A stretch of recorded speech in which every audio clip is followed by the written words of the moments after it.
The darkest part of Japan's internet is that it lulls you into believing there has to be a bottom, some final line even cruelty won't cross.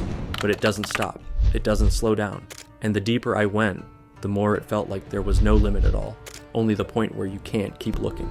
The dark side of Japan's internet is so direct, so blunt, and so shameless that there are cases where people recruit criminals on online platforms as if they were hiring a regular employee for a company. This kind of business is called Yami Baito, which literally means underground work or black market work. The most unsettling part is that these supposed jobs get posted on social media, messaging apps, and forums with zero shame, and the disturbing part isn't that you can find criminals for hire online. It's everything they're capable of doing once you hire them. On October 16, 2024, a woman in the city of Yokohama was coming home when she noticed the neighbor's windows were broken. She tried calling him, but couldn't reach him. Obviously, she called the police. And when the authorities arrived at the house, they realized she was right. Something strange had happened. They found the lifeless body of Hiroharu Goto, the neighbor, a 75-year-old man. His hands and feet bound with duct tape, badly injured all over. He was a quiet, solitary man, with no partner. Every morning he'd leave his house and come back at noon with bread. He never did anything wrong to anyone. The body showed signs of having been brutally beaten. The autopsy revealed he died from blood loss due to the beating he received. A 75-year-old man being treated in such a cruel way. The house was destroyed. Drawers open, plates broken, furniture overturned. All of that just to steal 200,000 yen in cash and some jewelry valued at 300,000 yen. And as you're probably imagining, it wasn't organized criminals or a mafia. It was young people who had met through internet ads looking for quick jobs. A few days later, they captured Masuki Takahiro, 22, who confessed he had participated in the murder after being recruited through a Yami Baito offer. According to him, at first he thought it was a legitimate job. Later, he realized its criminal nature and didn't refuse because he was scared. In addition to Masuki Takahiro, Japanese police arrested a 30-year-old woman named Mio Komoto, who was found with part of the stolen money. According to her testimony, she didn't know that money came from a crime. She simply picked it up because someone asked her to, in exchange for 15,000 yen. But despite these arrests, it was never discovered who the person was that hired them to attack the poor elderly man. All of the guilty parties said they had been contacted through ads on social media offering well-paid jobs without specifying what they involved. And that's one of the worst things about the Yami Baito practice. Because it happens through social media and websites, it's very difficult to track down the criminal mind that planned the crime. And this was not an isolated case. In the city of Shizuoka, on May 26, 2018, Mayuko Uchiyama, a 29-year-old nurse, calmly left the gym when she noticed two men were following her. When she realized what was happening, she sped up and headed quickly toward her car. But just as she got there, the men caught up. They hit her several times, got into the vehicle with her, and took her away by force. For almost 2 weeks, no one heard anything about poor Mayuko, until on June 9th, the police found her lifeless body, badly beaten, buried in a forest in Fujieda. The people responsible were Mitsuro Suzuki and Motoki Ito. They had kidnapped her on behalf of an unknown person who contacted them online. They didn't know who Mayuko was, they didn't care. They just followed instructions in exchange for a promise of money. Both admitted to kidnapping her, but denied doing anything to her. They claim they simply handed her over to the man who requested the job and never heard from her again. At least, that's what they say. To this day, nobody knows who tortured and murdered Mayuko Uchiyama. But how exactly does this system work? Instead of using hidden methods on the deep web, Yami Baito ads often appear on common platforms like Twitter, Line groups, or even Discord chats. Employers post messages offering large sums of money for physical jobs or special errands without giving many details. Sometimes just phrases like paid same day or high risk, and you already know what kind of job it is. The worst part is that this isn't the only case of criminals using the internet to find work or victims. There are several cases of people doing something similar. They didn't post job offers. They would simply get on dating apps, make someone fall in love, and that way lure their victim, like the case of Kanae Kijima, the man killer. On August 6, 2009, a man named Yoshiyuki Oid 41, was found dead inside his car. It was parked in a quiet lot in Saitama, an area not far from Tokyo. At first, everything pointed to him taking his own life by locking himself in his car with burning charcoal. That creates carbon monoxide, which is extremely toxic. But some things didn't add up. Small details, but strange ones. The scene didn't look like a typical suicide. The Saitama police, noticing these inconsistencies, decided to investigate more deeply, and little by little, all the clues led them to a woman named Kanae Kijima, 34 years old, who was arrested on November 3rd, 2009. When they started reviewing her past, they discovered something unsettling. It wasn't the first time someone connected to her ended up dead. In fact, several of her ex-boyfriends had died under very similar circumstances. With all this, police discovered that Kanae had been faking romantic relationships with several men she met through konkatsu platforms, which in Japan is a term that comes from keikon katsudo, meaning marriage hunting activity. Basically websites where men and women sign up with the intention of finding someone to marry. It's something more formal than Tinder or anything like that. At least in theory, it's for finding a serious partner. Kanae used these platforms to present herself as kind, affectionate, submissive, and interested in marriage, but her goal was different. To take advantage of lonely men, many of them with money, to get whatever she could out of them. First small amounts, then loans, and finally large sums of money, up to getting more than 100 million yen, around $700,000. And when they were no longer useful to her, or when she sensed the men might start to suspect something, she killed them. Kanae Kijima had a very calculated method for killing her boyfriends. First, she would prepare food with sleeping pills, without them noticing. Once they were asleep, she would take them to a closed space, like a car or a room. There, she would light charcoal in a metal pot, generating carbon monoxide. By sealing all doors and windows, the gas would build up and kill the person by poisoning. It was a subtle, painless method that became very popular in Japan in the 2000s for suicide.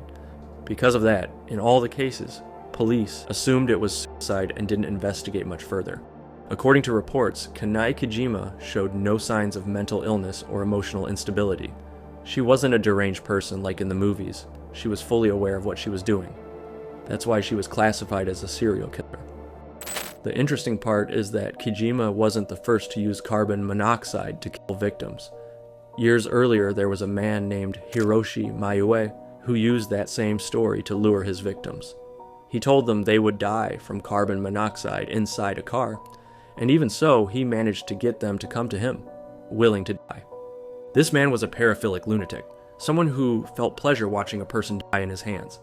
When Hiroshi was studying at the Kanazawa Institute of Technology in 1988, he committed his first crime, or rather, his first attempted crime, when he tried to strangle a student for no apparent reason, but the boy managed to escape.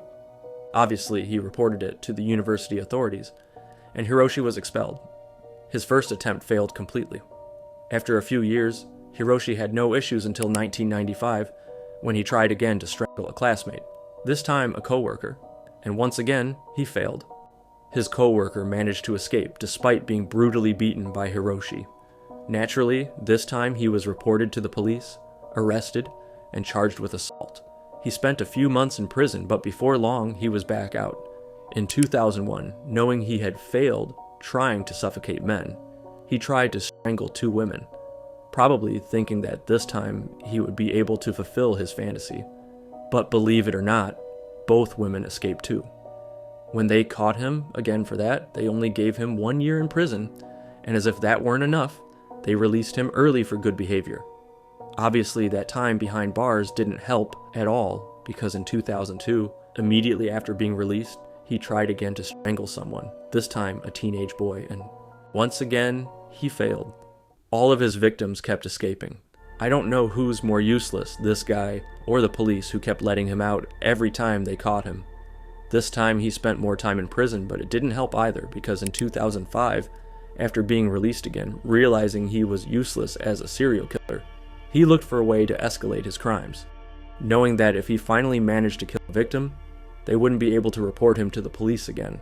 And that's when Hiroshi, browsing the internet, came across a suicide pact forum. Forums that were very popular in Japan in the 2000s were people going through hard times, people who feel alone, depressed, or like there's no way out, gather to talk about their problems. But it wasn't only to vent or seek help like in other spaces. These forums were different. Many times, the idea was to find someone else who also wanted to take their own life, to do it together. The logic behind it is pretty dark. For some people, the fear of dying alone or the feeling of not being understood is so strong that they look for someone to share that final moment with. And this is where Hiroshi used the carbon dioxide excuse to lure his victims and finally fulfill his most disgusting desires.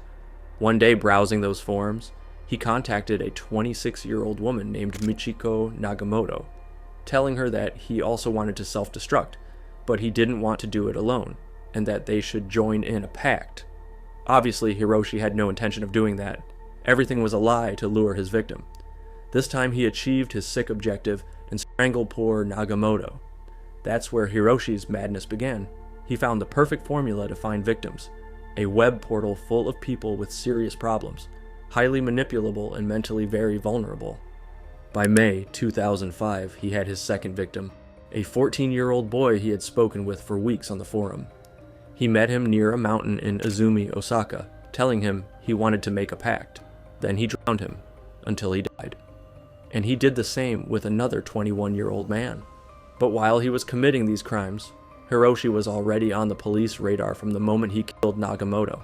They had found on her computer several emails where she talked with Hiroshi about the supposed self-destruction pact. That's what exposed him. Finally, in August 2005, they arrested him. 2 years later, in 2007, he was sentenced to death. Hiroshi showed no remorse and waived his right to appeal, so he was executed in 2009. Years after Hiroshi's crimes, another tragedy happened related to people expressing suicidal desires on the internet. While Hiroshi used forums to lure victims with promises of dying together, Takahiro Shiraishi, the Twitter killer, used the same tactic, but this time in a much more Machiavellian way. The level of perversion this guy had was such that when police entered his home, they found 9 severed heads, along with 240 bones packed in boxes filled with cat litter in an apparent attempt to hide the smell. Takahiro Shiraishi, only 27, had an uncontrollable desire for killing and a fetish for absolute control over his victims. He wanted to dominate and subjugate vulnerable people, especially those with suicidal tendencies, which made his job much easier. His motivation didn't only include the sexual act, but also sadism, meaning getting pleasure from inflicting suffering and controlling life and death. The heads found in his home and the storage of human remains point to that aberration.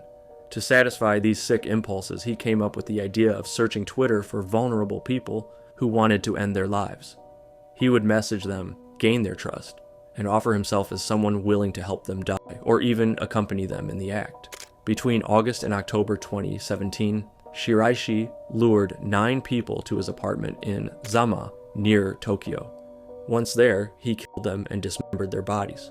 The worst part is that if it weren't for the brother of one of the victims investigating on his own, the Twitter killer probably never would have been caught. A 23-year-old woman with suicidal tendencies had disappeared without a trace. When he checked her social media, the brother found suspicious Twitter messages with a user offering help to die. Not knowing what to do, he contacted one of his sister's friends, and the two came up with a plan. She would pretend to be a new victim interested in making a suicide pact. That's how they got Takahiro Shiraishi to reveal his location.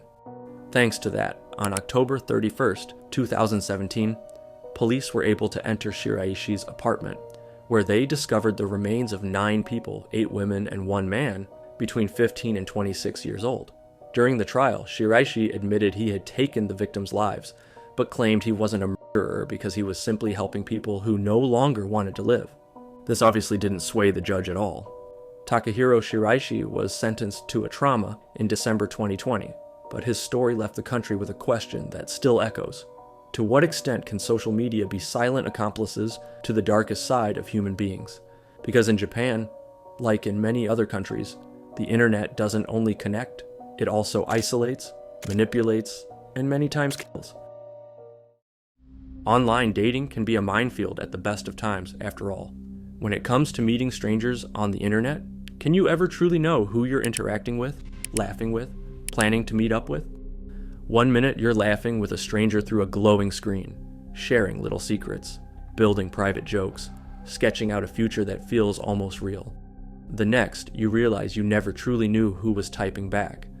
You only knew the version they chose to show you, and sometimes that version is bait. In 2023, a young woman in Japan named Runa Tamura reportedly learned that lesson in the most grotesque way imaginable, through a case that blends catfishing, obsession, CCTV trails, love hotels, and a family that, according to investigators, may have helped turn humiliation into something far worse. This is the story some would later call Japan's darkest romance. The setting is Sapporo, the capital of Hokkaido. Snowy, orderly, scenic. A place with a reputation for calm. A place where people feel safe walking at night. That's what makes the darkness here feel sharper. It isn't supposed to exist in a city like this. But calm can be a mask. And masks are a theme in this story. Runa was born in 1994 to Osamu and Hiroko Tamura.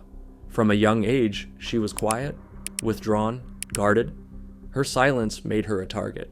School bullies latched onto her, mocking her appearance and poking at her until cruelty became routine. For a while, she swallowed it, but one day something snapped.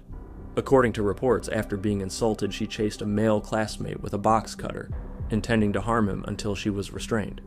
Later, she approached that same boy and delivered a message that lingered like a curse.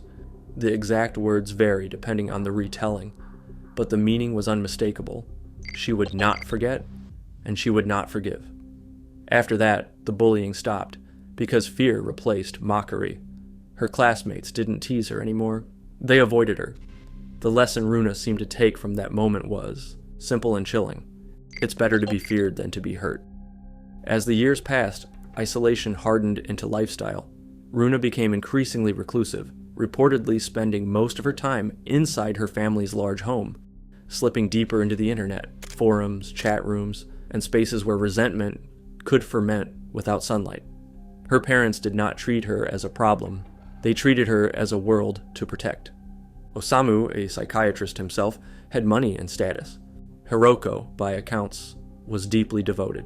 They pulled Runa out of the school environment she hated and paid for extensive psychiatric support. Some sources claim she may have been considered for diagnoses like antisocial personality disorder, though no public diagnosis can be treated as definitive. What's clear is that her home life revolved around her. She was indulged, defended, accommodated. Her parents orbiting her needs, her rules, her moods. In a 4-story house, Runa rarely left her room. And then, in 2023, she started reaching outward again, carefully, digitally, through anonymous chat rooms, where you can invent a new self in seconds. That's where she met Tomo. Tomo presented as a lesbian woman looking for connection. The conversations with Runa grew intense and constant. Hours of messaging, bonding, confiding. Runa, lonely and wary of people in real life, found a space that felt controlled, safe, intimate. Eventually, they agreed to meet in person at a disco night in Susukino, Sapporo's nightlife district. But Tomo was not who she claimed. According to investigators, Tomo was actually Hiroshi Una, a 62-year-old man living a double life behind a female persona, known in nightlife circles as Tomo-chan. Reports describe him using makeup and filters online to appear younger and dressing as Tomo-chan to lower women's guard. Importantly, the available accounts frame this as deception for access rather than a gender identity issue. The reports emphasize that he did not publicly identify as trans and that his persona served a strategic purpose in social situations. More disturbing are allegations that Hiroshi had a history of predatory behavior, claims that he had been removed from venues for taking advantage of intoxicated women, and even kicked out of bathhouses for voyeurism. Some of this is based on testimony and rumor-like reporting. The full legal record is not publicly clear in every retelling. Still, the pattern painted is ugly. A man who used social camouflage to get close, and who had been warned off before. Late May 2023, Runa and Tomo-chan met at the club. CCTV and venue images, later discussed in media, reportedly show them hugging, smiling, dancing, looking like a couple caught in the soft lie of nightclub lighting. Runa, it's believed, still didn't know. And that same night, her father Osamu was also there, alone, wandering, watching from a distance. Perhaps moral support, perhaps surveillance. Either way, the detail is unnerving. A parent present at the edge of a date, like a shadow with a pulse. After that night, the online messaging continued. Hiroshi reportedly told friends he'd met a great girl. He believed he was dating her. Then came the second meeting in mid-June, dinner in Susukino. What happened that night is disputed across different accounts. Some say there was assault, some say there was violence. Others claim Hiroshi simply revealed he was male and confessed feelings. But in every version, the outcome is the same. Runa learned the truth. She went home furious, humiliated, exposed. Osamu contacted Hiroshi and warned him to stay away and never message her again. Hiroshi agreed, reportedly on the condition that police would not be contacted. Osamu agreed, a bargain made in darkness. And bargains made in darkness don't stay clean for long. A month later, Hiroshi broke the agreement and messaged Runa again asking for a third date. Runa said yes, not because she forgave him, because she planned to end him. July 1st, 2023, late night. Hiroshi, dressed as Tomo-chan, entered a love hotel with a young woman in white wearing a wide-brimmed hat and a face mask. In Japan, love hotels are built for secrecy. Rooms rented by the hour, anonymous payments, staff who don't ask questions. Discretion is the product. They checked into a room known as the Pink Room. Inside, Hiroshi went to the bathroom, and that's where the story turns into nightmare. According to investigators, Runa approached from behind holding a camera in one hand and a blade in the other. The attack was fast. The lack of defensive wounds reported in some accounts suggests he didn't have time to fight back, didn't have time to understand. He died in the bathroom, in a place designed to keep sounds from escaping. Then, according to allegations, Runa used a saw and multiple blades, tools she had brought, to remove his head. She wore a raincoat to avoid blood splatter. She treated the scene like a procedure. Afterwards, she called the front desk and calmly said one guest would be leaving, while the other would stay the night. Then she left, taking Hiroshi's phone, wallet, clothing, identifying items, and his head. Outside the hotel, CCTV reportedly captured her in a new disguise, carrying a suitcase and backpack like someone leaving after an ordinary rendezvous. Except the luggage wasn't filled with clothes. Her father, Osamu, pulled up and helped her escape. Because investigators allege this wasn't just Runa's plan, it was a family plan. Authorities believe Runa told her parents about the third date in advance, and that Osamu, trained as a psychiatrist with anatomical knowledge, guided her on how to remove the head and eliminate identifying evidence. They allege he purchased the tools, luggage, and even a wig. Hiroko waited at home. When Runa and Osamu returned, they allegedly handed Hiroko the bag containing the head. She placed it in an icebox in the bathroom. 3 people, 1 house, 1 severed head on ice.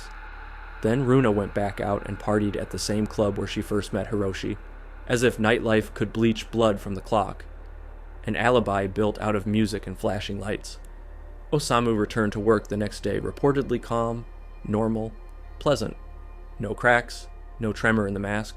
Hiroko, however, reportedly called a relative and confessed, saying she didn't think Runa would actually do it, but she had.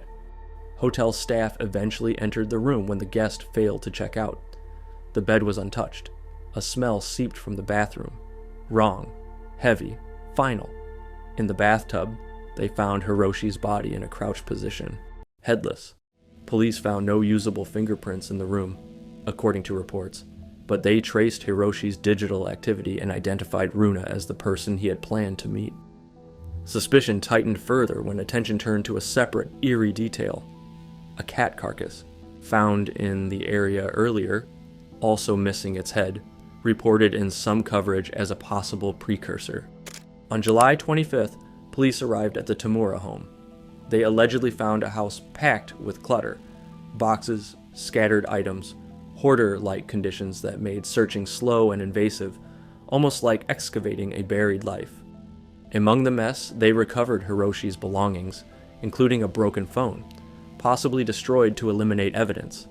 And then they found what mattered most. Hiroshi's head, still in the icebox, still in the bathroom, weeks later. Reports describe it as badly deteriorated with portions missing, and even allegations that strips of skin had been removed and hung up. Police also seized videos, some reportedly filmed before and after the killing. At least one video, according to leaked descriptions, allegedly shows gloved hands playing with the head and neck, while investigators suspect someone else was filming. The most chilling detail isn't even the gore, it's the intimacy. The idea that this wasn't just murder, it was possession. All three, Runa, Osamu, and Hiroko, were arrested on charges related to the handling of the body and later faced murder charges with psychiatric evaluations ordered to assess criminal responsibility. Online reaction split quickly. Some saw revenge, others saw something colder, something closer to pleasure, ritual, or obsession. And because key details remain unconfirmed publicly in many retellings, speculation filled the gaps like fog. But even without speculation, what remains is horrifying enough.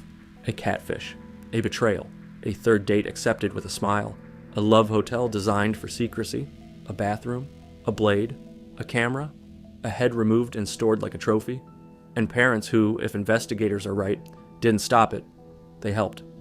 Sapporo still snows. The city still looks peaceful. Tourists still walk its streets believing in the illusion. But this case leaves a stain you can't see unless you know where to look. Because the darkest romances don't begin with hatred, they begin with a message notification, and a stranger who says they understand you. And that's all for today. If you'd like me to explore the dark side of the internet in a specific country, leave it in the comments. Thanks for everything, and I'll see you in the next one.